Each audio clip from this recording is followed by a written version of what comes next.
За сайн байцгаана уу. Ойр тус лайв хийж амжсангүй. За тэгэхээр өнөөдөр одоо агаарын бохирдлын эсрэг бол бас эрүүл мэндийн анхаарсан хүмүүс бол чагсаал хийсэн. 50 чагсаал. Тэгэхээр би ч гэсэн бас чагсаалд оролцож амжаагүй ч гэсэн одоо чадхаараа эрүүл мэндийн талаас нь одоо агаарын бохирдол хэрхэн одоо нөлөөлж байгаа талаар бас товчхон мэдээлэл хий гэж бодсон.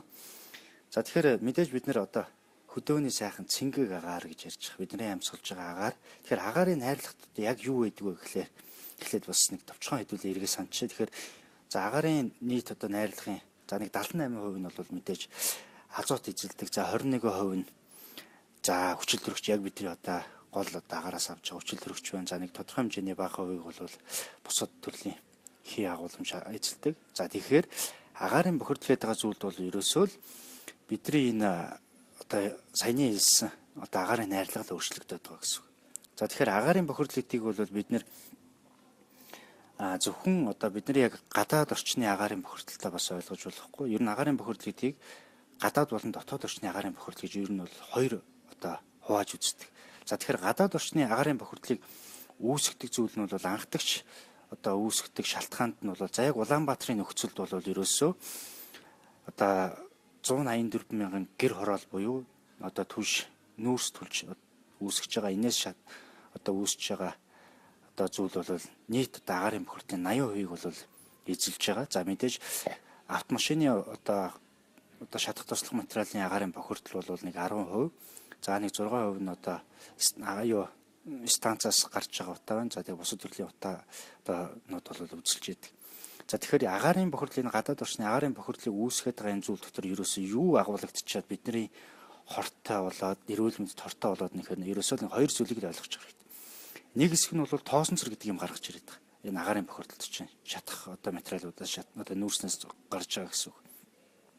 За энэ тоосон цэрийн бол дотор нь одоо сүүл таад харж байгаа PM 2.5, PM 10 гэсэн ийм зүйлүүд яриад байгаа. Тэгэхээр энэ бол тоосон цэр. PM 2.5 гэдэг нь болохоор одоо хэмжээгээр нь одоо нарийн ширхэх тоосон цэр гэж яриад байгаа. Тэгэхээр нэг өрлөл одоо 2.5 микро ийм хэмжээтэй ийм жижигхэн нарийнх ийм тоосон цэр.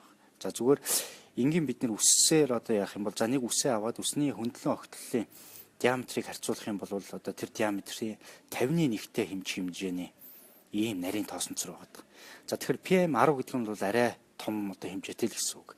За тэгэхээр энэ PM 10 нь болохоор амьсгалын дээд замд одоо бидний хамар залгуурын одоо энэ салст бүрхөвч шингэнд бол тодорхой хэмжээний үлдэж хоцордог. Дээрээс нь амьсгалын дээд замын одоо хучуур эсүүдэд бас тэглээд ингээд нэг өрлөл үлдэж хоцроод амьсгалын доод зам руу төдийлөн бага хэмжээтэй ордог, бараг ордоггүй гэж хэлж болно.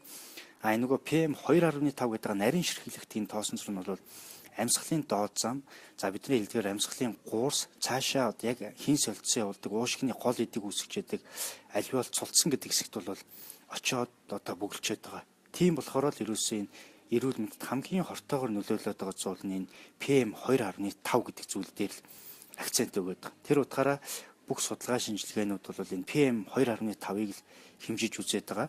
За та бүхэн ч гэсэн ер нь бол агаар цэг юм ингээд ороод үзээрэй. Энэ дээр бүх одоо Улаанбаатар хотод 11 цэг дээр агаарын бохирдлыг бол тодорхойлж гаргаж байгаа.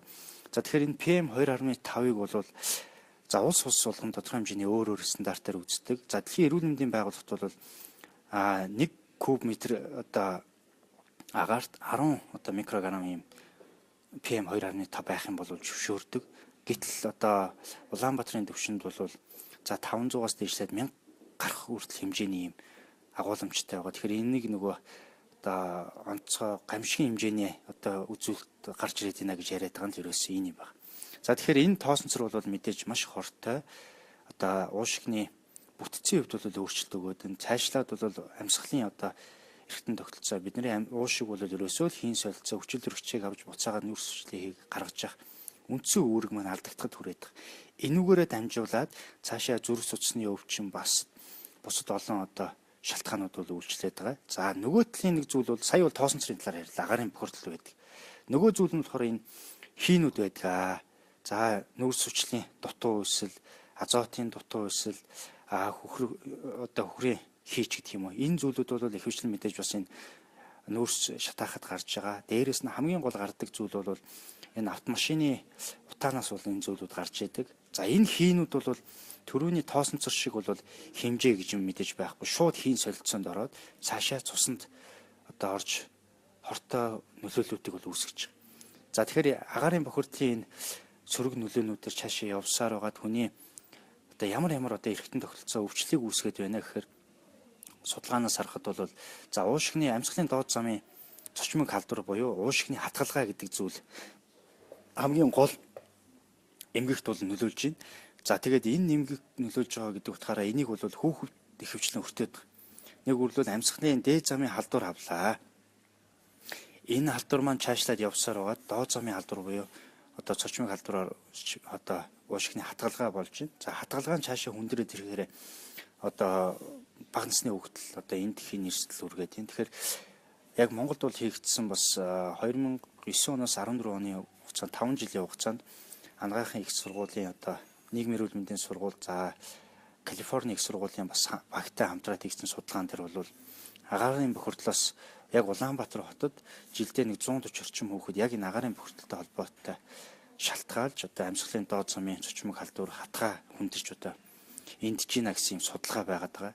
За насан туршидтын хувьд бол за Улаанбаатар хотын хувьд бол нийт жилдээ бол нэг 7500 нас урж байна. Тэндээс 1400 хүн нь бол одоо яг энэ агаарын бохирдлын тодорхой хэмжээний хүчин зүйлс нөлөөлөөд за уушгины хүндрэлүүд байна. За дээрээс нь зүрх судас тархинд одоо цус харах шимийн инсультийн зэрэгээр бол одоо нас баралтанд хүрэж байна гэсэн юм одоо олон улс хэрэглэгддэг аргачлалаар гаргасан юм судалгаа гараад байгаа. За тэгэхээр бол энэ агаарын бохирдол гэдэг зүйл бол угаасаа хүний эрүүл мэндэд бол сөргөөр нөлөөлөд энэ дээрээс нь яг нас баралтанд тодорхой хэмжээнд нөлөөлөд байна гэдэг ийм судалгаа гараад ирсэн.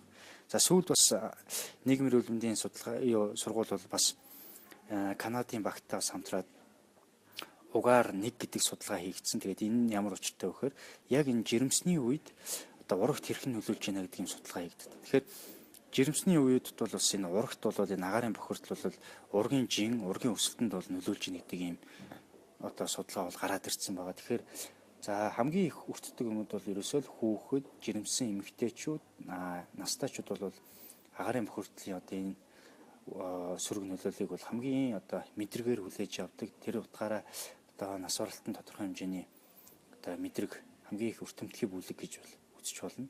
За тэгэхээр түрүү одоо миний яриад байгаа зүйл бол ихэвчлэн агаарын гадаад орчны агаарын бохирдолтой холбоотой юм зүйлүүд. За мэдээж дотоод орчны агаарын бохирдол гэдэг зүйл бас байдаг. За энэ дотоод орчны агаарын бохирдлыг бол үүсгдэг зүйл бол за мэдээж саяны гадаад орчны агаарын бохирдол одоо дамжих замаар бол дотоод орчныг бол тодорхой хэмжээний бохирдлыг бол үүсгэж яадаг. За дээрэс нь гэр хороол одоо галт тулж байгаа айл бол тэр одоо шатах процедурын хувьд бол дотор орчноо бас бохирдуулж яадаг байх нь байна. За хамгийн их одоо дотоод орчныг бохирдуулдаг зүйл бол тамхит буюу гэртээ тамхи татах, дамаг тамхиталтанд хүмүүс өртөж энэ эрсдлийг бас үүрж яах нь. Тэгэхээр ер нь бол яг судалгаануудаас аваад үзэхэд бол гадаад орчны агаарын бохирдлоос илүүтэйгээр дотоод орчны агаарын бохирдол нь яг хүний эрүүл мэндэд бүр илүү сөргөөр нөлөөлөд байна гэсэн юм судалгаанууд байгаа. За тэгэхээр нийт одоо эрүүл мэндийн одоо нөлөөлж байгаа нөлөөллөөр нь бол дотоод орчны агаарын бохирдол нэг 70-аас 80% бол нөлөөлж байна.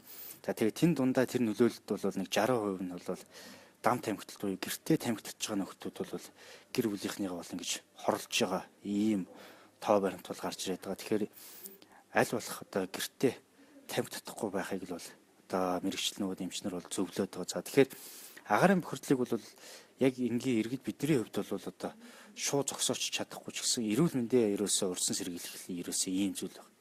За хамгийн боломжтой хувилбар бол одоо энэ амны хаалт буюу маск бид нар зүүх одоо зөв занших хэрэгтэй. Тэгээ маскаа сонгохдоо одоо яг бидний нэг хуучин хэрэгжилжсэн даван маскууд бол төдийлөн тэр төрний хэлээд байгаа PM2.5 гэдэг зүйлийг шингээж чадахгүй. Тийм болохоор одоо энэ илүү одоо нөгөө шүүлтвэртэй сүүлийн үед бол маскууд гараад байгаа. Тэрийг бол сонгох хэрэгтэй. За тэгэхээр бол тэр маскуудын хувьд бол та худалдаж авахдаа бол 3 төрөл байгаа. FFP1, FFP2, FFP3 гэсэн юм тэмдэглэгээнүүд байгаа. Энэ бол тухайн маскны одоо энэ PM2.5-ыг хэр хэмжээтэй шүүж чадах вэ гэдэг зүйлийг бол илтгэсэн үзүүлэлт байгаа. За P1 гэдэг нь бол ойролцоогоор нэг 85% шүүж чадна. 2 гэсэн тэмдэглэгээтэй нь бол нэг 90. За 3 гэсэн тэмдэглэгээтэй бол нэг 90-с 95% буюу одоо жишээлбэл 1000 микрограмм одоо куб дэх одоо PM2.5-ыг 90% шингээлэхэд за 900-гийн шингээж одоо цэвэршүүлж чадж байна л гэсэн юм тоо. Тэгэхээр аль болох энэний өндөр тэмдэглэгээтэйг сонгохыг хичээгээрэй. Хоёрт нь бол дотоод орчны агаарын бохирдлоос урьдчилан сэргийлэхэд бол боломжтой бол тэр HEPA шүүлтүр гэдэг энэ дотоод орчны энэ PM2.5-ыг шүүж аваад байгаа энэ төхөөрөмжүүдийг гэртээ ажил одоо хүүхдүүд сургууль цэцэрлэг дээр болж өгвөл тавиул их сайн. За сүүлийн үед бол хотын захиргаанаас бас хүүхдүүдэд маск тарааж байгаа, зарим сургууль цэцэрлэгт энэ HEPA шүүлтүр одоо байршуулж байгаа нь бол бас яг богино хугацаанд авах хамгийн боломжтой ийм хувилбарууд байгаа. Тэгэхээр та бүхэн ч гэсэн бас энэ аргуудыг бол хэрэглээрэй. За дээрэс нь боломжтой бол за 1-2 цагийн хооронд бол гэртээ бол мэдээж агаарын солилцоо богино хугацаанд ч гэсэн явуулах хэрэгтэй. За чигтэй цэвэрлэгээ эднэрийг бол хийж занших хэрэгтэй. За иймэрхүү байдлуудаар бол хамгийн боломжтой хувилбараар бол бид нэр одоо энэ агаарын бохирдлоос эрүүл мэндийг хамгаалах энгийн л одоо ийм алхам бол энэ байгаа. Тэгэхээр энийг бол бид нэр одоо хөвшгөл одоо ийм асуудал байгаа. Тэгэхээр нэгт бол одоо энэ зүйлүүдэд одоо хөвшүүлж сураарай гэж одоо хэлэх байна. За тэгээд тодорхой хэмжээний асуултуудыг уншаад хариулаад явчихъя. Тэгээд та бүхэн ч гэсэн бас миний энэ мэдээллийг би нэг хадгалчин тэгээд шеэр хийгээрэй. Бас хүмүүстэй шеэр хийж байгаад нь бас баярлж байна.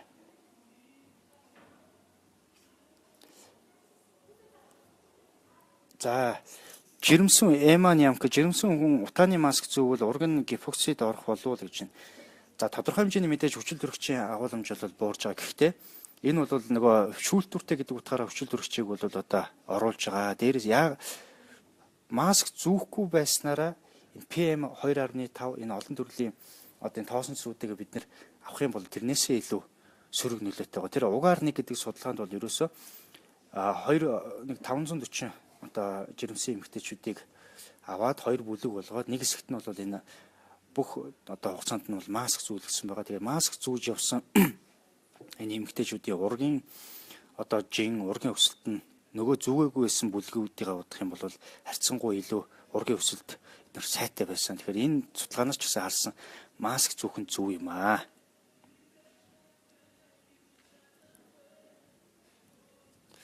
За шүүлтүрийн маскны талаар сая шүүлтүртэй маскны талаар зөвлөгөө өгсөн. FFP 1 2 3 гэдэг энэ тэмдэглэгээнээс харж байгаа боломжтой бол 2 3 гэсэн юуг нь авч байгаарай.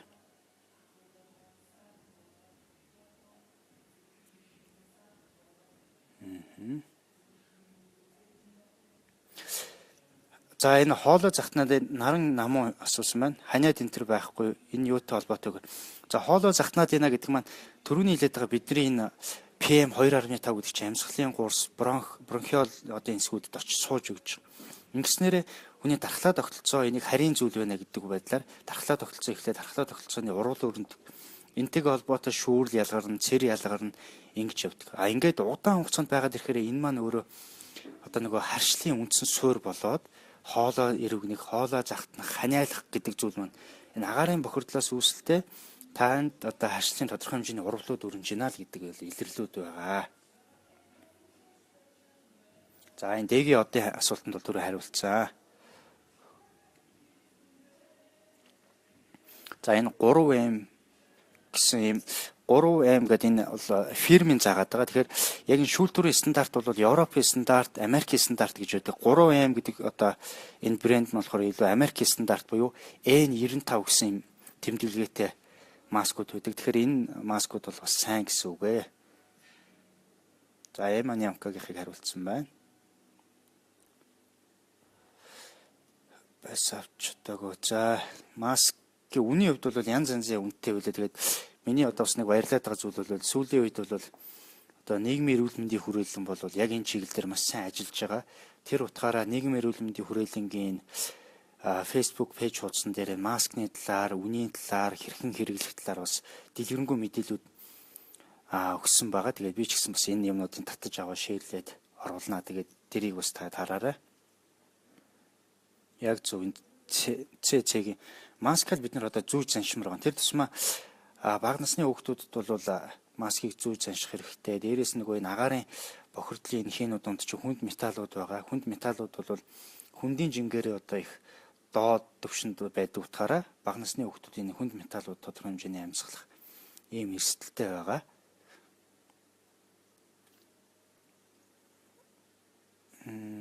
Гар хөл өлөрдөг. За энийг бол сайн мэдэхгүй байна. Тэгээ мэдээж маш одоо эмчин үзчихээж, анамнез асуумжийг авч яаж үзлэг шинжилгээ хийж юуг нь өгөх баха. Онц тодруулаад эмчилгээ хийх хэрэгтэй баг. За тэгээд товчхон одоо бас өгье гэсэн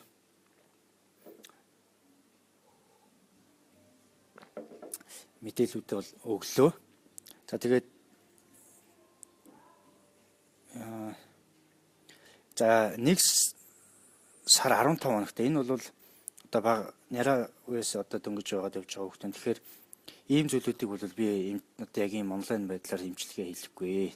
Тэр тусмаа хүүхдийн зүйлд бол нарийн мэрэгчл за өрхийн эмчийн хүүхдүүдэд үзүүлж яж явах хэрэгтэй байдаг. Хүүхдийн юмнуудыг бол хамаагүй дурмд эмчилгээ хийж болохгүй. Энэ бол хамгийн буруу зүйл. За ер нь бол ингээд лайва дуусгая. Давчхан мэдээлэл өгөрглөө. Тэгээд та бүхэн маань одоо бас яг энийг шеэрлчээрээ. Тэгээд үзэж амжаагүй хүмүүс нь бас энэ мэдээллийг орой ажиллаа тараад бас үзэх байлгүй. За ингээд дараагийн сэдвүүдээр удахгүй уулзъя. Баяртай.